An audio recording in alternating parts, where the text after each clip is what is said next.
Мындан 1 жыл мурда Бишкек шаарынын 38 жаштагы тургуну Айжан Алыкулова өз үйүндө мыкаачылык менен өлтүрүлгөн.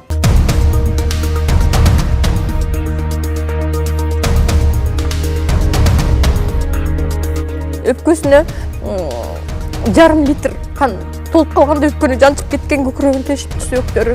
Анан ушул Айжан киши колдуу болгонуна кандай далилдер бар? Акыйкатчылыкка жетпей ушинтип боздоп кала беребизби? Аялдар көбүнчө өзүнүн укуктарын коргоо жаатында мындай жашырышат. Азыр ошондо бир эле берене менен шектелип атат. Бир эле берене адам өлтүрүү мыкаачылык жолу менен деген. Бизде 19 мамлекеттик орган бар. Зомбулук, зордукка каршы күрөшүү. Баламдын өмүрү баасыз болчу. Ошонун ордуна мисалы мен кетсем арманым жок болчу.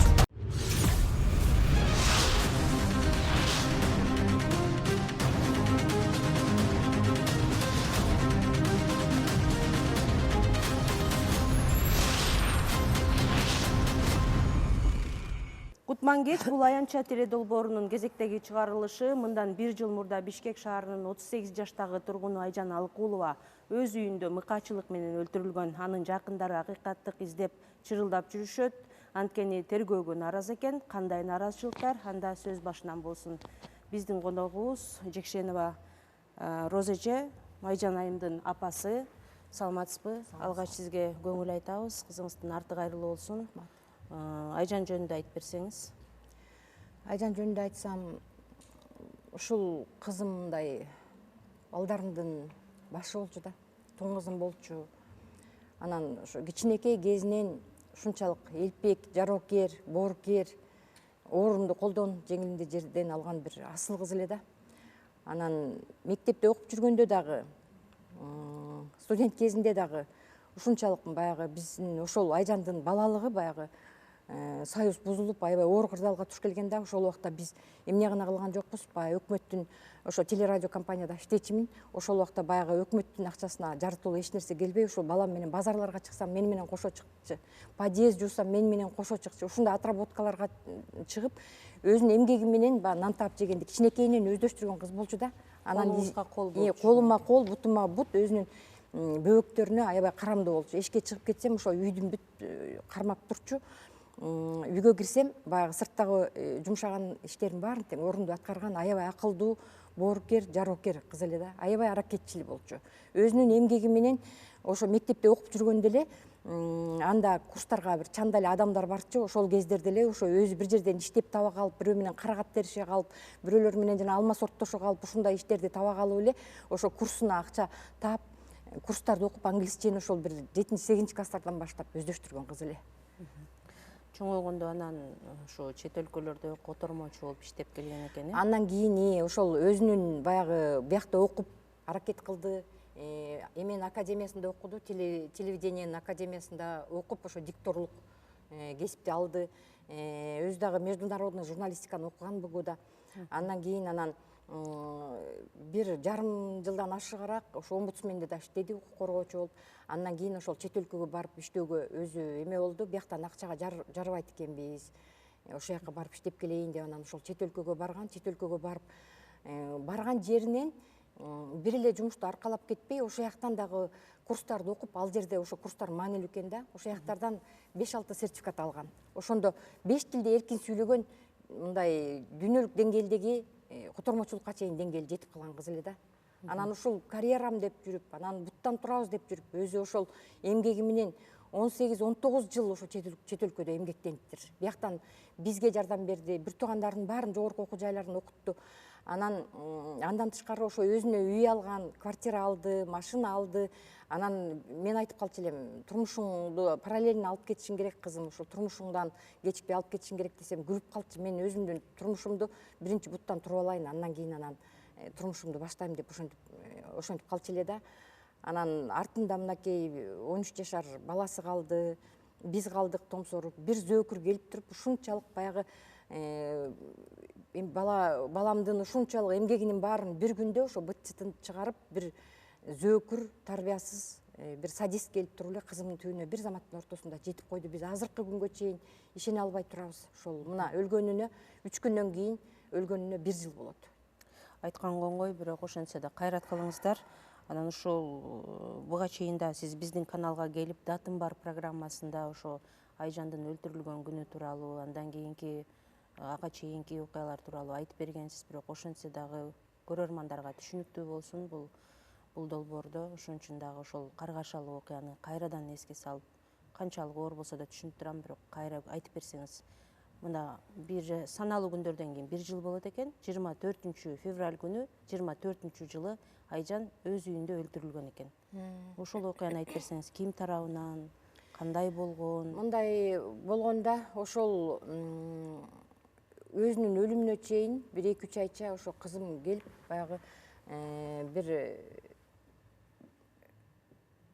баягы мага айтпай эле ошо өзү мамиле түзүптүр ушул эме менен, кылмышкер менен. Ошо мыкач менен мамиле түзүп, ошону экөө бири менен мамилелери болгон экен. Анан кийин мага жеткен эмес ал. Кийинчерээк мага жетти, мага жеткенден кийин баягы мен энемин да. Анан кийин эки жагын карап эле баягы кызым менен эме боло баштадым. Шекшинипчи, эмне себептен мындай болушу мүмкүн. Анан кызыма айттым. Эмнеден шекшиндиңиз? Шекшингеним мындай болду да. Жигити жакпай калдыбы же? Келип биринчи келип эле үйдө бүт эмеси банковский карталар менде болчу. 2-3 банкта акчасын сактачу. Колунда дайым акчасы турчу да. Анан ошондо бир мен оюм боюнча ушу бир 6.000ден ашык 10.000 еврого чейинки акчасы бар болчу. Анан ошону алып кетти. Банковский карталарын алып кетти. Андан кийин эле алтындарды, бул өзүнүн бир хоббиси бар болчу. Баардык чет өлкөлөргө барганда ошол жерден бир мындай бир изюминка деп койчу, ошо эстелик катары алып келчи да. Чет өлкөгө барганда өзү алтын алып эметчи, анан өзү күлүп калчы каткырып. Мен эмем бул деге вклад кийинкиме өзүмө алтын эч качан баасын жоготпойт мама деп ошентип алып анан сактап жүрчү. Анан ошону билип калгандан кийин өзүнүн бир туугандары деле туулган күнү болобу, майрам болобу, биз деле баягы алтын алып берчүбүз. Ошону ценить этет, өзү жакшы көрөт деп ошондо алтын алып берчүбүз. Анан ошол алтындарын чемодандары менен ошо алтындарын алып кетти. Анан көп алтыны болгон экен. Көп алтыны болгон. Сиз көргөнсүз. Менде сакталып турчу дайыма. Менде сакталып турчу. Кетип аткан күнү ошонун списогун алып, эне бала болсок дагы баарын тең так болчубуз бирибизгечи. Бирибиздин баягы эмебизге, границабызга өтчү эмеспиз. Анан ошолорду алып кетип атканда айттым: "Кызым, эмне болуп атасың сен? Эмне ушул убакка чейин турган эмне болот эле?" десем, "Менден эмнеге алып кетип атасың?" деп шекшип ошентип сурасам, "Мен эми жакында 40-ка чыгам. Эми өзүмчө болбоймбу?" деп күлүп ошентип койгон да. Андан кийин эле шекшип ошентип калдым. Көрсө ошол убактарда эле кызыма баягы колу тийип жүргөн экен. Анан сиңдиси барып үйүнө, сиңдиси аны менен чогуу жашачы. Анан ушул акмак келип үйүнө киргенден кийин эле сиңдиси биздикине келе баштады. Келип эле анан эмне болду деп ошентсем, мындай эметип эле ачык айтпай эле ушинтип жүрдү да. Анан кийин көрсө ошондо акча алып келип берчи дегенби, банктан чыгарып келип бер дегенби, ошондо барып анан сиңдиси көзүнүн көк аласын көрүптүр. Анан көрүп алып, бул эмне тигиндей мындай деп ошентсем, "Мамама айтпагыла. Эми турмушумду мен да курушум керек да. Мама айтпагыла, жүрөгүн оорутпагыла" деп ошентип жашырып койгон экен да. Анан ошол эмелердин кол көтөрүп жүргөн экен кол да, мурун көтөрүп эле. жүргөн экен да. Ошону мен билбейм да. Мен сокурмун, мен дүлөймүн. Айтпагыла мамама деп ошол сиңдисинен аябай өтүнгөн экен. А бирок ошол убакта тиги инисине, менин балама айтыптыр. Айтып, анан телефон менен звонить этишкенде ошол зөөкүр кечирим сурап, "Случайно болду, кокустуктан болуп калды, эми мындан ары болбойт" деп кечирим сураган экен. Анан да ошондой болот. Анан мен болсом баласы менин колумда. Өзү болсо ошо сиңдиси менен жашачы. Сиңдисин кетирип жиберип, тигил кирип алыптыр үйгө. Анан эле эмне болуп атат эметкен жокмун. Анан аңгы чакта чейин биздин бир неберемдин эмеси болуп калды, туулган күнү болуп калды. Ал күнү да келген жок кызым. А бизде деген чакан үй билебиз, бирок баарыбыз мындай кичинекей балабыздын туулган күнү болсо деле, ошол күнү бир торт болсо деле ошо дасторкон чекесинде чогуу отурабыз да. Ушундай өзүбүздүн үй бүлөлүк мындай традициябыз бар да. Салттарыбыз бар. Анан ошондо келбегенинен эле баягы ичимен эметип калдым. Эмне эле бул бизден качып атат дегенсип эле ичимен баягы кызыма баягы кичине таарыныч болуп ошентип калдым. Анан 23 күнү сүйлөштүк экөөбүз. Сүйлөшүп эле эмне болуп атасың кызым деп. Баласын менде болчу, ошо баласына дагы мындай мурдагыдай болуп күн сайын же 2 күндө бир эмес мындай чанда каттай баштады да. Анан бул эмнеси, баягы ичимен энелик оюм менен ойлоп атам да, бул эмнеси, мен багып чоңойтуп бердим, кызым иштеп жүрдү, эми энелик мээрим менен эметсе жакшы болбойт беле деп 23-үндө келет экен деп тасмалыбызды жазып алып үй бүлөбүз күтүп отурабыз. Телефондон келем деген. Анан келген жок. Анда ал күнү дагы таарындым баягы ошо ойдон. Бул үй бүлөнү эметип койгон турбайбы? Эми сөздүн кыскасын айтканда бир орусту үстүнө киргизип алып эле баарыбызды ошого алмаштырып койгон турбайбы деп таарындым. Ошо боюнча эметкен эмеспиз, 24 күнү эмес, 25 күнү эртең менен эрте эле телефон чалышып келип кетиңиз, Первомайский ровдога деп чакырышты да. Анан кийин мен эми баягы колумда неберелерим бар, балам бар, анан да эмне болуп кетти. Андан мурда менин балам телефонун тартып алышкан болчу бирөөлөр. Ошондо эле бир нерсе болду го деп эле баягы барсам, ошол жерден анан ошо кызымды угузуп атышпайбы? Милицияларчы, тергөөчүлөр угузуп атышат да. Анан ошол жерден эле чалкабастан кеттик. Ошол жерден эле баягы эч кандай башыма асман түшүп кеткендей болду, күн көрүлүп калгандай болду. Баласынан эч ким, душманыма да эч кимди каалабайм мындай жамандыктычы. Ошондой болду. Андан кийин ошол тергөөчүлөр аркылуу биз билип атабыз ушунчалык мыкаачылык менен өлтүрүлгөнүн. Көрсө, баягы милициялар 23-нөн 24-нө караган түнү бою кыйнап, азаптуу өлүм менен өлтүрүптүр да. Бир капталындагы 8 кабыргасы ыдырап, бири-бири менен кабышып калганда, баягы аларга чейин дагы биз эметкенде ушу баламдын ушул дүйнөгө алып келдим элем, ушул өзүм колум менен узатайын деп өзүмдүн бир туугандарым менен, кыздарым менен жуудум да, ошондо көрсөм, бир жак кабыргасы момундай бири-бирине чаташып кийишилип калыптыр. Анан бир жак кабыргасы кыйшайып турат, 6 саны аман, 12 мүчөсү бүтүн болгон баламдын. Анан кийин көкүрөгү бир эмчеге кирип кетти ичинечи. Көрсө көкүрөк сөөгү ичине кирип кетип, анан жана сөөктөр ичине кирип кеткенде эмчек жылып кеттир. Анан жууп атып ошолорду көрүп алып ушунчалык зеним кейди, башынан кан токтобой.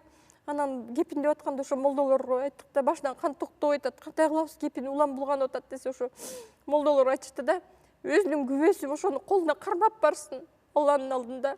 Кудай ошонун жазасын берсин, кан кое бербейт, өзүнүн күбөсүн жазданып барсын. Анда токтото албайбыз дешти молдолорчу.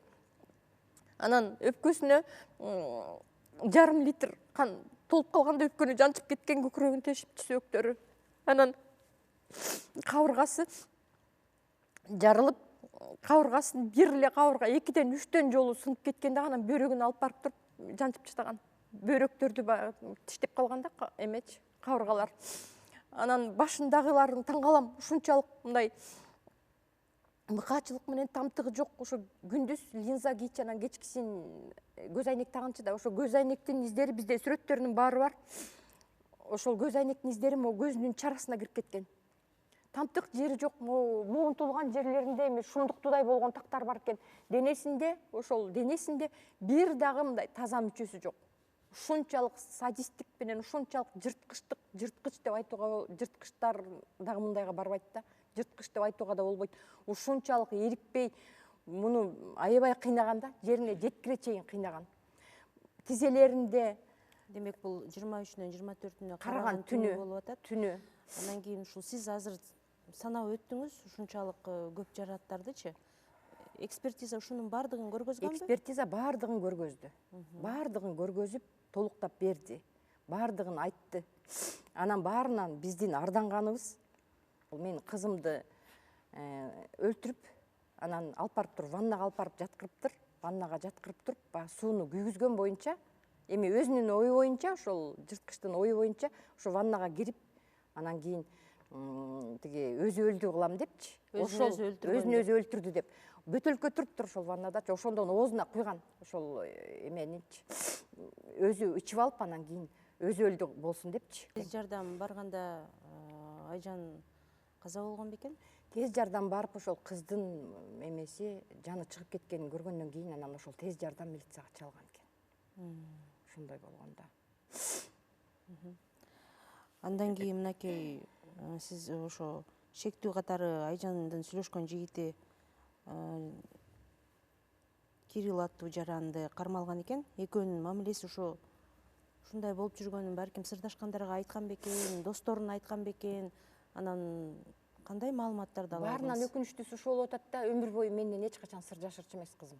Анан эмне себептен мунун сырын жашырды деп азыркыга чейин ойлонуп, ушул 1 жылда, мынакей кызым, 1 жылда 3 күн калды 1 жыл болоруначы кызым өлгөн. Биз жашаган жокпуз үй бүлөбүз. Баягы орусча айтканда не живем, а существуем дейт го.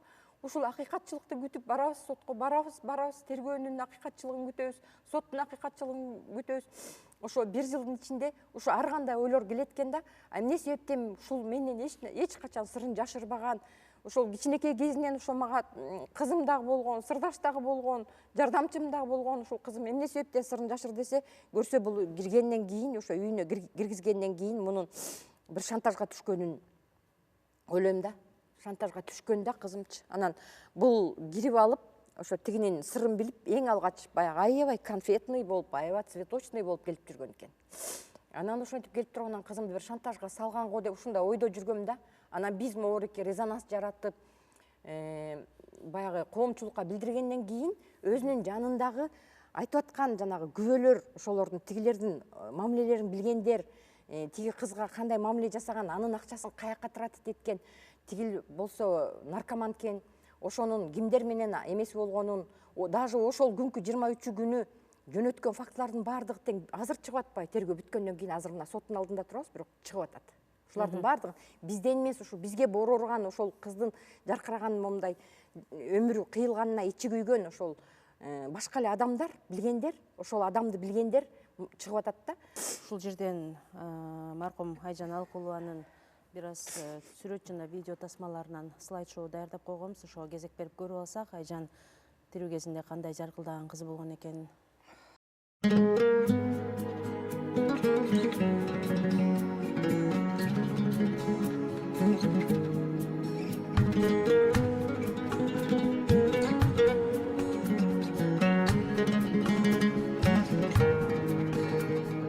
Allah'ım жоқтон бар кылып бизди жараттың, көрүүчү затсың, угуучу билүүчү затсың.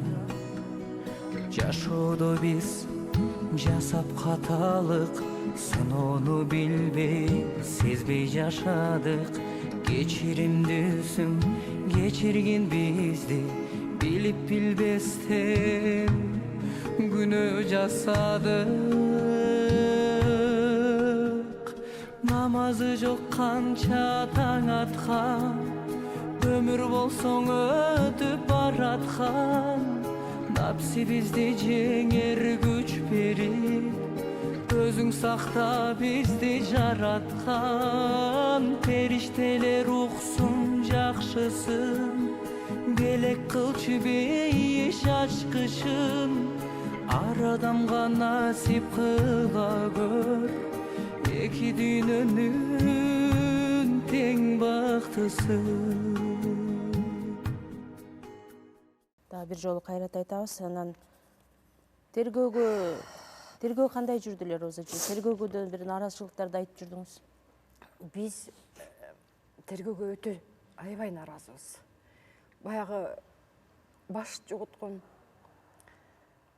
мындай үй бүлөнүн чоң кайгысы экен. Биз ошондо баягы акылыбызга келе албай жүрдүк да, чын эле болдубу, же калп эле болдубу деп биз ошол кызды угуп алып, ошондой шок состояние менен барып, анан кийин баягы похорон жасадык, көмдүк, анан кийин чакырылып ал жерге келдик. Баягы башың кайсы десе таппай тургандай абалда болдук да. Биз барып алып, анан биз дагы адвокат алалык, мындай деп өзүбүзчө ошо сүйлөшүп атсак, ошол Абыкеев тергөөчү 1 май райондук милициясында ошо ага тергөөчү экен. Ошол Абыкеев өткөрдү. Силерге эмне кереги бар адвокат алып? Бул анс деле өлүм жазасын алат. Бул аябай оор жазаны коюп берип атабыз биз деп ошенткен болчу да. Анан бизге баягы дагы деле эметкен жок. Мындай акыйкатсыздык тебеленип, адамдын укугу мынчалык жерге тебеленип, баягы баткак болуп каларын биз ал убакта акылыбызга келген жок. Чындыгында мынакей милицияга түштү, фактылардын баары турат, экспертизалардын баары турат. Эми Кудайдын эмесин көрөбүз да деп ичибизде дагы деле карапайымдык ой, арам ой жок болду да. Жазасын алат деп ишендиңиздер. Жазасын алат деп ошентип ишенгенбиз да. Анан ошол эле убакта бизге ошо тергөөчүлөр айтты да, ошол Абыкеев өзү баягы мынакей ичкилик ичишкен, бири-бирин кызганышкан деп. Мен ошол убакта эле Абыкеевке айтып чырылдап аттым. Жок, Кубаныч, кагалайын, сен менин баламдай эле экенсиң. Бул жерде чыр ичкилик эмес, менин кызым ичкилик иччи эмес эле. Ичкилик ичпейт. Наркотик деп атасың, наркотик деген сөз бизде жок. андай деген жок. Ал кызым деген аябай алдына бийик максаттарды коюп алып туруп алыска чуркаган күлүк болчу кызым. Менин кызымдай мындай ар бир кыз мындай боло албайт. Менин кызым ошо өзүнүн бутунан өзү турган кыз болчу. Бизди кошо тургузган кыз болчу. Бул жерде деген кызым алтындарын алып кеткен деп какшадым ошол жердечи. Анткени үй ошол убакта баягы милициялар келишип, тиягын биягын карап, экспертиза карап, бүткөндөн кийин милициялар эшигин бекитип кетишкен. Бир кошунасы, жакын кошунасы, эжеси бар болчу, ошол айтыптыр, Фарида деген ошол айтыптыр, кирейинчи, мен да кирейинчи, карап турайынчы деп ошентсе эч кимди киргизген эмес. Анан алтындар салынган чамадандардын баарын баягы милициялар көтөрүп кетишиптир. Анан мен кубаныч дедим, бул жерде болушу мүмкүн эмес, кызымдын 10 миңге жакын евросу бар болчу. Бул жерде материалдык эме кызыкчылык бар. Анан кызымдын алтындары бар болчу. Толтур алтындары бар болчу. Менден алып кеткен. Деп ошентип чырылдадым да, ошентсем алтындарын, ошо чамадандарын биз алып келдик, документтерин биз алып келдик деп ошентти. Ошол 20 күндөн ашык убакытта бизге үйдүн ачкычын беришти тапшырып. Анан ошо үйдүн ичине киргенден кийин көрдүк, үйдүн ушунчалык талкаланганын. Кызым баягы жан аргасы кылып, жан соогалап, ар бир ваннасына, уктоочу бөлмөсүнө, кухнясына, залга, баардык эшиктерге кирип, баягы ичинен бекиткен экен да, ар бир эшикти талкаланганын көрдүк. Күзгүлөрүн талкаланганын көрдүк. Ал эмес жанагы тумба бар го, бүт баары күзгү болгон, цемент, ошонун талкаланганын көрдүк. Мебелдерин талкаланганын көрдүк, ич аяктарды эми айтпай эле коелук. Анан бүт баары талкаланган, ошолордун баарын милиция жаап жашырып атат да. Анан Эми бүгүнкү күндө мынакей канча жолу соттук угуу болду, анан сиз эмнеге нааразы болуп атасыз? Соттун создугуп жатканына, тергөөдөгү мүчүлүштүктөрдү айтып өттүңүз. Ошол тергөөдөгү мүчүлүштүктөрдө ошол тергеген жак ошол биринчи күндөн баштап баягы өлгөн кызга шылтагысы келип эме кылган, намерение кылган. Өлгөн кызга шылтагысы келген дагы ошол бул жерден акча роль ойногону ачык эле көрүнүп турат. Баардык фактылардын баары экспертизалар турса дагы ошого аракет кылып атат. Ошол жерден чыккан ошонун түшкөн сүрөтүнөн бери биз киргиздик. Биз даже тергөө жакшы жүргөн жок деп сотко да кайрылдык. Баягы ходатайство киргизип, кайрадан тергөө жүргүзүлсүн депчи. Ошонун баарына отказ болуп келатат. Ушул убакка чейин 23 жолу сот белгилениптир. Ошондон 14 жолку сот кайра артка кайтарылды. Ошолордун адвокатын келбестигинен, адвокатын ооруп калгандыгынан, же болбосо соттун баягы суроо бүтүп калгандыгынан, адвокатынын удостоверенияси бүтүп калгандыгынан ошондо 14 жолку бир сотто жүргөнүбүзгө мына 10 айдан ашып баратат. Ошонун ортосунда бир 10го жакын эле иш каралды. Ошондо дагы жеткиликтүү болбой атат да. Каралганычы. Биз ага нааразы болуп атабыз, тергөөгө да нааразы болуп атабыз, соттун артка чоюлганын дагы бул жерде акча аябай чоң роль ойноп атат деп, коррупция жүрүп атат деп. Ачык эле айта алам, коррупция жүрүп атат. Чолпондой болгон кызымдын өмүрү артында боздоп калган биздин кайгыбыз, жетимсиреп, тоңсоруп калган баласынын убалы кимге? Менин кызымдын өмүрү канча турат? Мен ушуну түшүнбөйм да. Түшүнүктүү. Бизде конокто Жогорку Кеңештин депутаты, ушу социалдык саясат боюнча комитетинин мүчөсү Ашимова Динара айым отурат. Динара айым, мынакей жогоруда окуяны угуп өттүңүз. Жогорку Кеңешке да кайрылган экен Роза эже. Ушундай иш-чаралар, ушундай кылмыштуу иштер абдан көбөйүп баратат. Күн санап аялдар зордук зомбулукка кабылып келет. Мына сиз Бириккен Улуттар уюмунун дагы трибунасында туруп бул маселени көтөргөнсүз. Эми кандай кылсак болот? Күн алыс эле ушундай окуялар каттала береби? Кантип токтото алабыз? Биринчиден сизге кайгыруу менен көңүл айтамын. Биринчиден ушундай кайгылуу окуялар аябай көбөйүп жатат Кыргызстанда. Канча эненин көз жашы, канча балдар жетим болуп атат. Зордук, зомбулук жылдан жылга эле көбөйүп баратат да. Анан эми баягы зордук, зомбулук жөнүндө жалпы сүйлөгөндөн мурда мен биринчи ушул ушу Роза эжени азыр көргөнү келдим мен. Эмне болуп атканын укканы келдим да. Ошого сиздин сурооңуздан мурда эженин айтып аткан суроолоруна биринчи жооп берейин. Сиз өтө туура кылгансыз, Роза эже. Адвокат алып, Индира айымды да биз жакшы билебиз. Адилеттүүлүк бул ушундай нерсе, күрөшүш керек да адилеттүүлүккө. Биринчиден мен бүт Жогорку Кеңештин депутаттардын атынан айтсам болот. биз ар бирибиз сиздин тагдырыңызды жөн калтырбайбыз. Мен дагы эртең барып чогултуп, бизде кеңеш бар, гендердик саясат боюнча кеңеш бар. Мен өзүм социалдык комитетте эмесмин, мен укук коргоо комитетинин мүчөсүмүн. Мен комитетте дагы бул маселени сөзсүз түрдө көтөрөмүн. Себеби сот бул ишти карап атканы баягы биз туура ишке киришише албайбыз мыйзам боюнча. Баягы сот өзү карайт деген бизде принцип бар. Бирок бир нече жагдай бар экен. Тергөөдө дагы бир иш бар экен. Тергөөдө мен укканыма караганда ошол иштердин тергөөсүн эгерде биз сапаттуу кылып тергегенге жардам бере турган болсок, прокурорлор дагы карайт. Биз азыр бүт баардык жокко ошол эле МВДнын министрине кайрылып туруп, ошол тергөөнү азыркы жаңы жагдайлар боюнча баягы наркотикалык заттар боюнча бир ишти козготуп атыпсыздар. Ал жактан кайра келет да, адилеттүүлүк бүт фактыларды кайрадан тизмелеп, кайрадан далилдеп чыга турган болсок, анда азыркы сотту карап аткан сот айым болобу, эркек болобу, башка жолу жок болот. Анда ал киши сотту толук түрдө карап, кийинки инстанцияга барган болсо дагы, мынакей мен дагы адвокат болуп иштегенмин, кайра карап туруп, бүт иштерди бириктирип, негизи баардык бул жагдайлар бир иштин ичинде каралбай, адилетсиздик менен каралаптыр да, бир бөлүнүп, бир фактылар, а бир фактылар калып кетип атыптыр. Ал эмнеге? Себеби ошол кылмышкердин жоопкерчилигин жеңилдетүү максатында ушундай болуп атыптыр да. Биз ошого жол бербешибиз керек. Негизи азыр Демек көзөмөлгө аласыздар. Сотто азыр эми органдар бардыгы эле азыр коррупцияга каршы күрөшөбүз деп бардыгы катуу иштеп атат. Бир нече органды бул жерде биз бул ишке подключать этишибиз керек. Андан сырткары төрага, соттун төрагасы дагы бүт соттор менен азыр жолугушуулар жүргүзүп, катуу иш алып барып атат. Ал кишини дагы биз информация беришибиз керек, мындай болуп атат деп. Себеби мындай адилетсиздикке жол бербешибиз керек. Анан эми негизи сиздин эми сурооңузга өтсөк, август айында биздин президентибиз ушул зордук зомбулук боюнча биз 3 жыл 31 депутат, ошо мен башында турдум, мыйзамдарды түздөп, оңдоп, ушундай учурларда иштей турган кылып оңдодук. Өтө көп өзгөртүү, толуктоолорду киргиздик.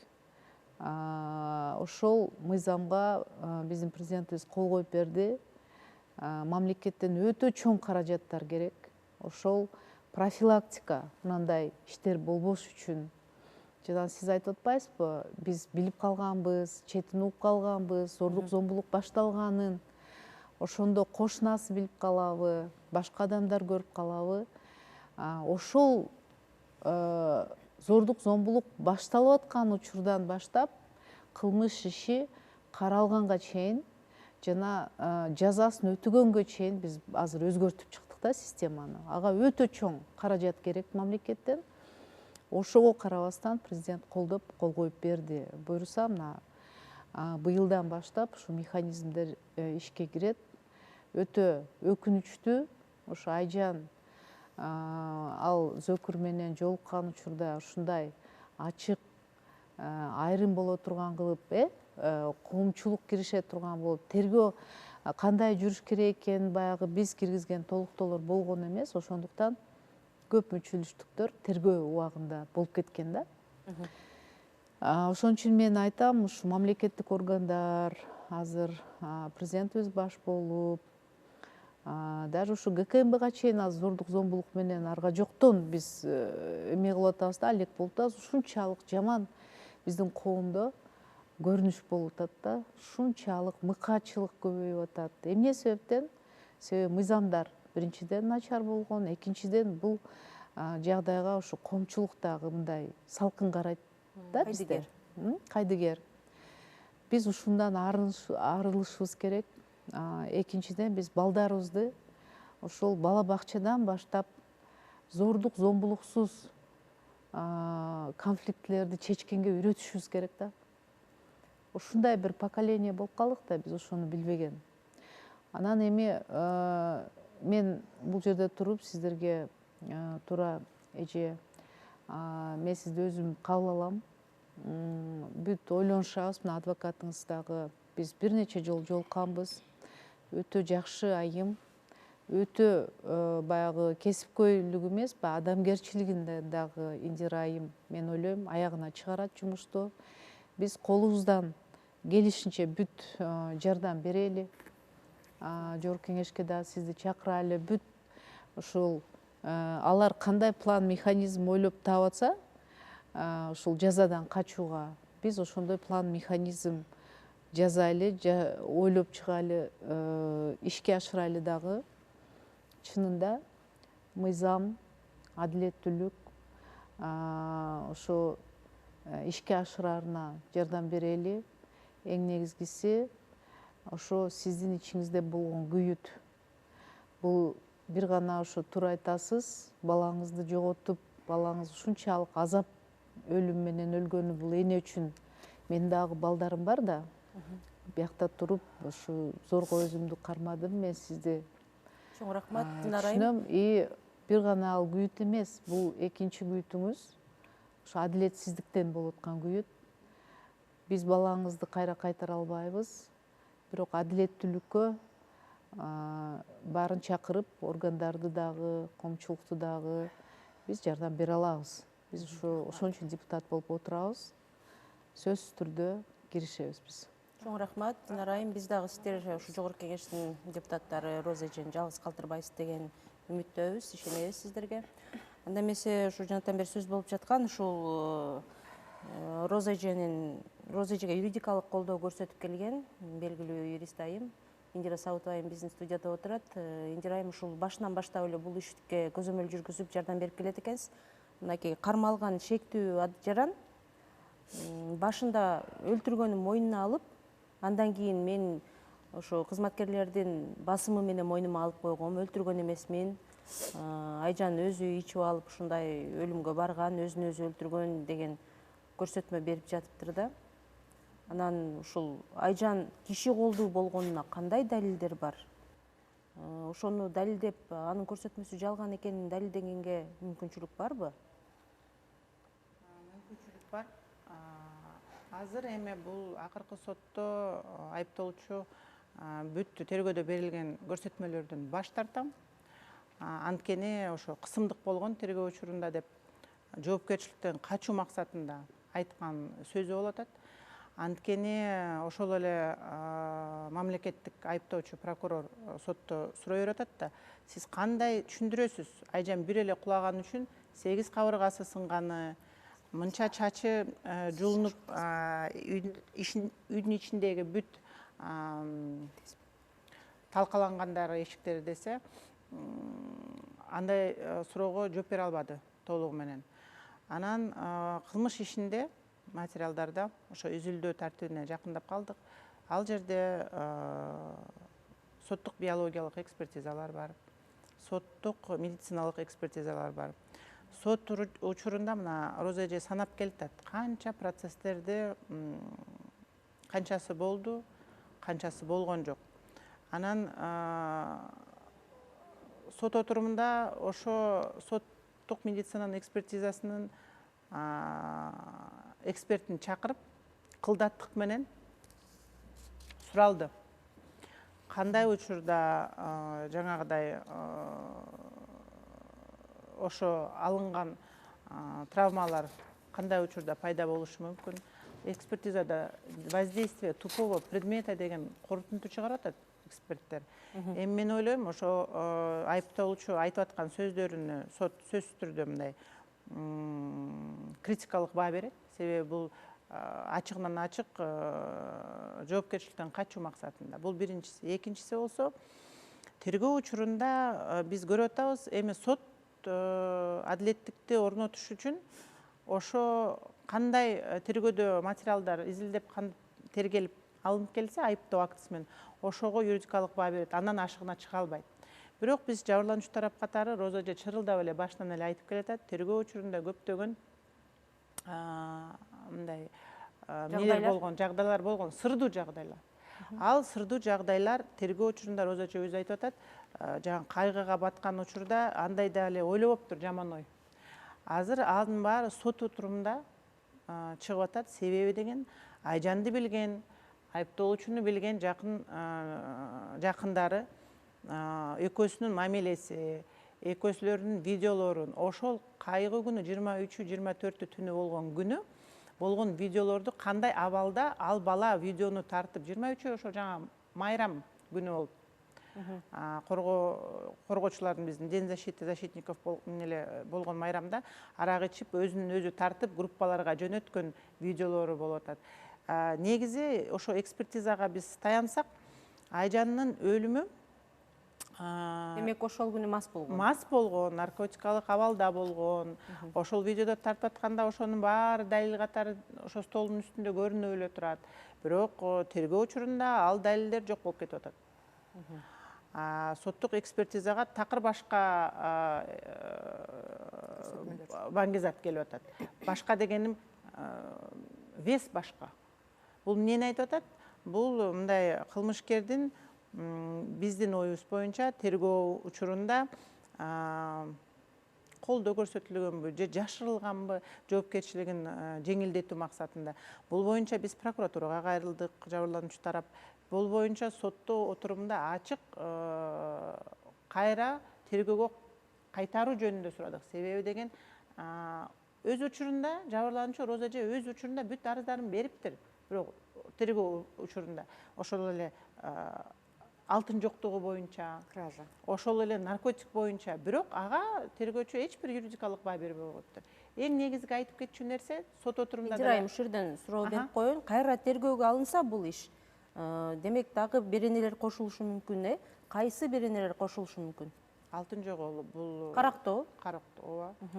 Ошол эле баңгизат боюнча кошулуш керек эле берене деп биз башынан эле чырылдап келатабыз. Азыр ошондо бир эле берене менен шектелип атат. Бир эле берене адам өлтүрүү, мыкаачылык жолу менен деген 122 кылмыш жаза кодексинин 7-пункту боюнча бул кылмыштын жазасы өлүм деп атам, кечиресиз, өмүр бою жаза алуу жазасы көрсөтүлгөн, бирок бир эле берене менен кетип атпайбы?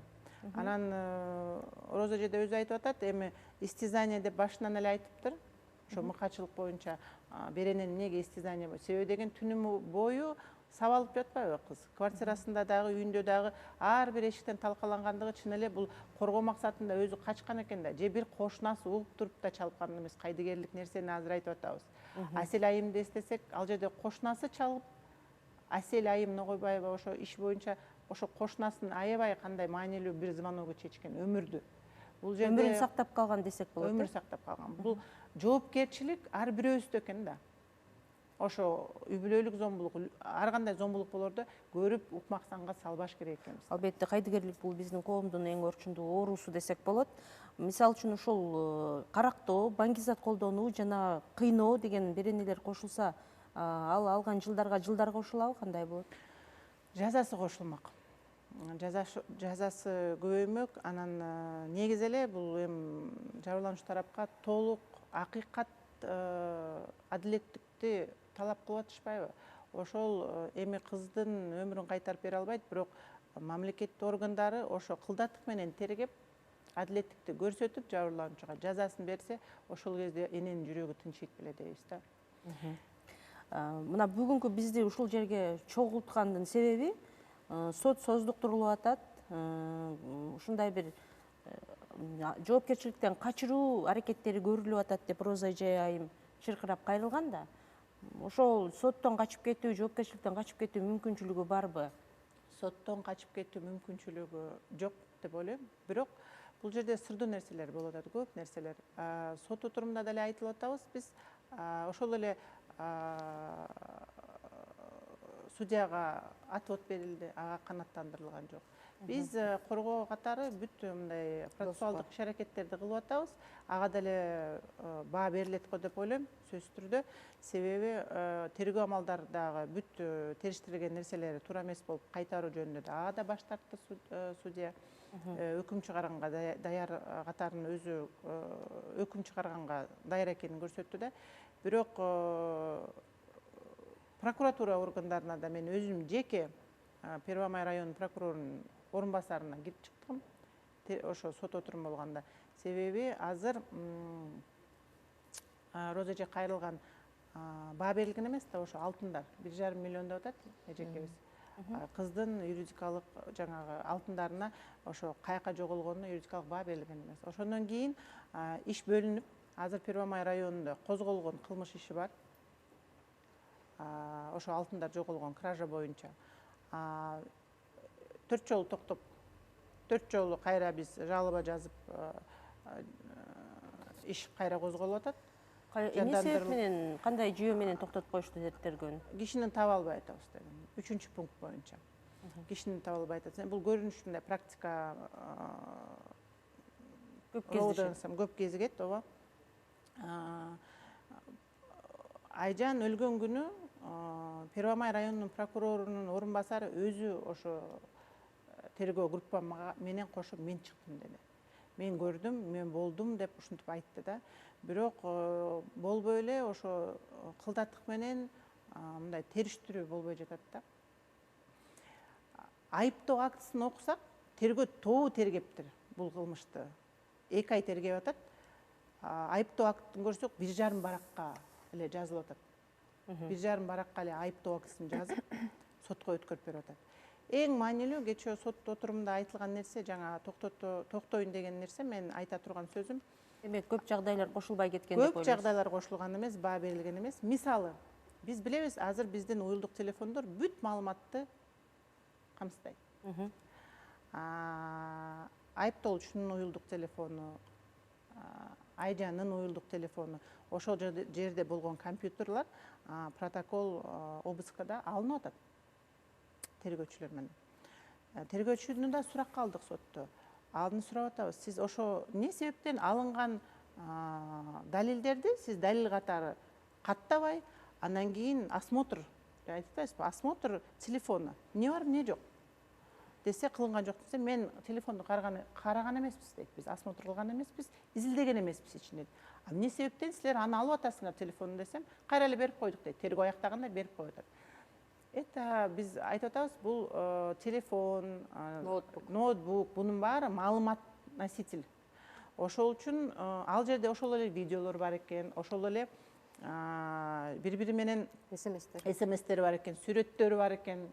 Бунун баары мындай изилдеген эмес, атайын деп мен эсептейм тергөө учурунда. Анткени кечээ тиги айыптоочу киши өзү айтып атат, мага тергөөчү көрсөткөн.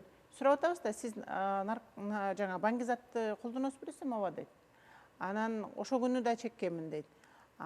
Сизден тергөөчү сурадыбы баңгизатты каяктан алдыңыз десем, ооба сураган дейт. Кимден алдыңыз десем, жок, анын баары кайра эле туура эмес көрсөтмө, мен тергөөчү мени басымдыкка алган, мен ал берген көрсөтмөлөрдөн баш тартам дейт. Бул эмнени айтат? Ошол эле учурда телефондон мага көрсөткөн тергөөчү дейт. Өзүмдүн телефонумдан, Айжанын телефонунан бүт баарын көрсөткөн дейт. Өзү айыптоочу эле ошо тергөөчүнүн кылган кадамдарын баарын айтып атат. Тергөөчү подписка берип туруп, сот алдында мен эчтеке телефондон көргөн эмесмин деп атат. Анан угуп аткан жабырлануучу, угуп аткан эне ошо тергөөдө болгон бүт мындай туура эмес кемчиликтерине наразы көрсөтүп атат азыр. Ичи күйүп атат.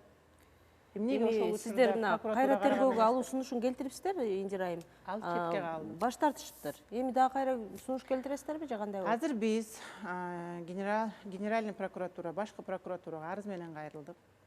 Арызда биз фактылар менен далилдеп берип атабыз. Тергөө тобу, Первомай районунун тергөө тобу бул кылмыш ишти тергегенде башка кылмыштарды жашырган боюнча. Ошол үчүн биз тергөөчүлөрдүн үстүнөн кылмыш ишти козгоо арызын бердик.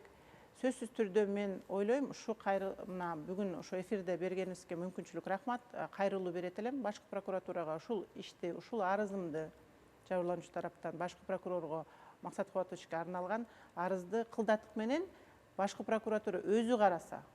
Себеби деген практика көрсөтөт, ошол эле шаардык прокуратурага түшүрүп коюш мүмкүн менин арызымды. Ошо тергөөчүлөрдүн үстүнөн кылмыш иши козгоо жөнүндө. Ал жерде далил фактыларды азыр сот отурумунан чыккан Баңгизат боюнча, Баңгизатты тергөө тобу атайын жоготкон боюнча далилдерди келтирип бердик. Азыр эмне себептен башкы прокуратура өзү караганды мен суранып атам. Анткени Первомай райондун прокуратурасы бул айыптоо актыны бекитип атканда анын баарын билген, көргөн, ошо менен макулдук берген. Өздөрүнүн үстүнөн текшерүү жүргүзө албайт. 7-чи берене прокуратуранын мыйзамына ылайык. Ошол үчүн ушу видеону көрүп Максат Кубатовичтин өкүлү, заместители болобу же өзү башкы прокуратура өзү карайт деп мен үмүт күтүп атам ушу арызды. Чоң рахмат. Бизде Кыргыз Республикасынын Акыйкатчы институтунун балдардын жана аялдардын үй бүлөнүн укуктарын коргоо бөлүмүнүн жетектөөчү адиси Курманжан айым отурат. Бул иш боюнча сиздерге Роза эже кайрылган экен. Айжан маркум өзү да сиздерде иштеп да кеткен экен мурда. Анан кандай жардам көрсөтө алдыңыздар? Мына бир нече жолу сот отурумдары себепсиз эле болбой калыптыр. Мониторинг жүргүзүшүңүздөр эле эмне себептен ушу кандайдыр бир жардам бере алган жоксуздар? Айжан айымдын иштегени боюнча мен маалыматым жок экен. Биринчиден акыйкатчыга Роза эже жылдын 24-жылдын май айынан бери кайрылган. Анын ичинде 9 арыз түшкөн бизге. 9 арыздын ичинен 7 арыз боюнча мониторинг жүргүзүлгөн, жеринде барып, 2 арыз боюнча, 2 сот отуруму боюнча жылдырылган. Биринде судьянын баягы оруп калгандыгы боюнча, экинчисинде кечээ жакында Лендер айым билет, айыпталуучуну жеткирбегендиги боюнчачы. Требование жүрөтпөй коюп, соттон требование кетпей, ушул боюнча азыр такталып атат. Ал боюнча дагы маалымат алабыз. Себептери текшерилдиби? Алып 28-ине коюлду. Сот отуруму 28-ине коюлду. Бирок ал боюнча иш алып барылат. Иш алып барып атабыз. Негизинен буга чейинки себептери текшерилдиби? Мисалы, судья ооруп калды дегендердин баарын текшердиңиздерби? Больничный листи боюнча маалымат такталат. Бул кечээ эле жакында болду, акыркы 2 отурумда. Негизинен сот процесстеринде процессуалдык ченемдик жактан укук бузуулар болгон жок. Бул боюнча Роза эжеге кат аркылуу жөнөткөнбүз жоопторду, мониторингдин жыйынтыгы боюнча. Мына 2 отурум боюнча иш алып барылат. Чоң рахмат. Анан буга чейин Курманжан айым айтсаң, сиздерге жыл ичинде укуктарын коргоп берүүнү өтүнүп канча кыз келин кайрылды? Негизинен биздин бөлүмгө жыл ичинде 136 арыз түшкөн. Алардын ичинде балдардын, аялдардын жана үй бүлө укуктарын коргоо жаатында да түшкөн. 37 арыз именно аялдардын укуктарын коргоо боюнча түшкөн. Мындан тышкары мына жогоруда айтып кеттиңиздер, баягы аялдар көбүнчө өзүнүн укуктарын коргоо жаатында мындай жашырышат. Былтыр биз 24-жылы акыйкатчынын тапшырмасынын негизинде энелерге укуктук саат деген аталыштагы сурамжылоо жана түшүндүрүү иштерин жүргүзгөнбүз өлкө аймагы боюнча. Ошол учурда бизде суроолор болгон, анкетанын ичиндечи психология, үй бүлөлүк зомбулуктун кандай түрлөрүн билесиз дегенде, үй бүлөлүк зомбулуктун баягы физическое насилиени эле гана билишет экен да, көп аялдарчы. Бирок ошол учурда ал боюнча алар кайрылышпайт, көбүнчө жашырышат. Экономическое насилие, психологическое насилие деген нерсени түшүнүшпөйт. Жок, андай суроолорду негизинен түшүнүшпөйт. Аларды мындай белгилешкен эмес да. Түшүнүктүү. Мынакей 130дан ашык кайрылуу болгон деп айттыңыз. Бүгүнкү күндө канча үй бүлөнү көзөмөлгө алып турасыздар? Бар көзөмөлгө алган үй бүлөлөр? Бизге негизи түшкөн арыздын баардыгы көзөмөлдө турат. жана орусча айтканда дело доводим до логического завершения дегендей, ар бир арыз аягына чейин каралат, биз аягына чейин сопровождение кылабыз. Кээ бир учурда адвокат ала алышпай кыйналышат. Бир мисал келтирип кетсем, негизинен көп аялдар эркек следователь, эркек тергөөчүлөргө ишенишпейт. Эркек тергөөчүлөрдөн уялышат, анан ошол боюнча да кайрылышат бизге, алмаштырып бериңиздер депчи, алмаштырып берген боюнча кайрылышат, биз ал боюнча каттарды кетиребиз. Адвокаттар боюнча айтсак, кээ бирлер адвокатка кайрылыш керек экенин да билишпейт. Түшүнүктүү, Курманжан айым, 130-дан, Динара айым мынакей, 130-дан ашык арыз түшүп, азыр көзөмөлдө экен. Демек, 130-дан ашык аял, кыз келин, кооптуу абалда деп коңгуроо катары кабыл алсак болот экен. Ушул маалыматты угуп аткан органдар болсо, барыңыздар эске алып коюңуздар. Учурдан пайдаланып, мен бардык үй бүлөлөргө, айымдарга көбүнчө кайрылып кетким келет. Кыргызстанда бизде мыйзамдар абдан жакшы. Чынында эле ушундай зордук, зомбулукка кабылган болсоңуздар, мамлекет сиздерди акчасыз, төлөмсүз адвокат берүүгө милдеттүү.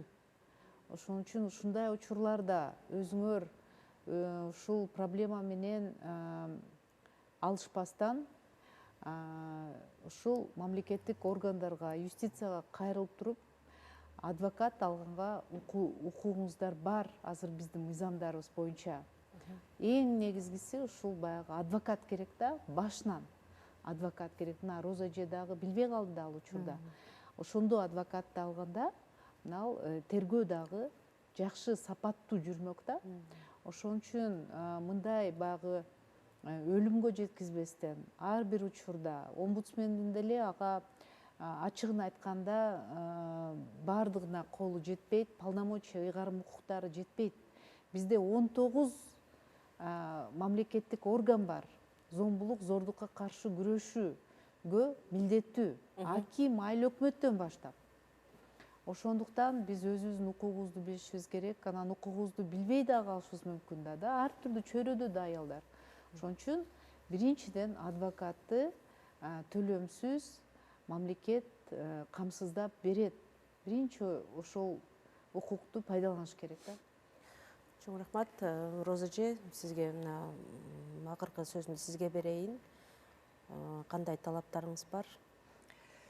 Мындай да эме ушул жерде чогулуп, ошол менин кызым, маркум кызымдын жаркыраган элесин, ошонун тебеленип аткан укугун коргоп келип бергениңиздерге, ушуну уюштурганыңарга аябай ыраазымын. Бардык мен эле эмес, бардык энелердин атынан, ошол кыйналып зордук зомбулукта жүргөн ургачылардын, кыз келиндердин атынан, ошо энелердин атынан ыраазычылык айтмакчымын.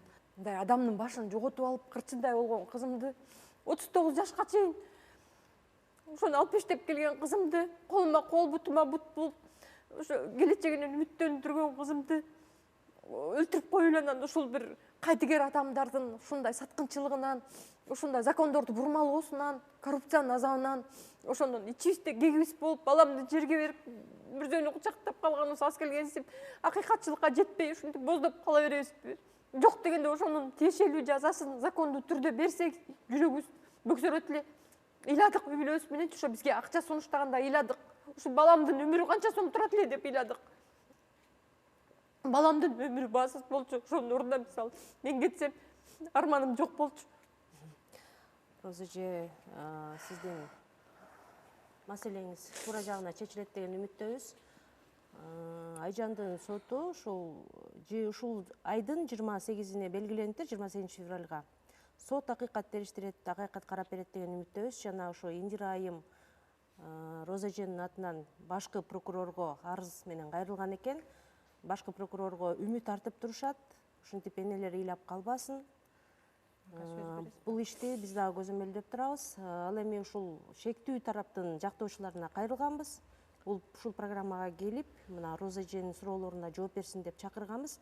Алар бошобой калгандыгын айтып келишкен жок. Дагы да аларга дагы биз микрофон берүүгө даярбыз. Эгерде кайрылышса, алардын да үнүн жеткиребиз. Бул аянтча теледолбоору болду. Бул иш акыйкат иликтенет деген үмүттөбүз.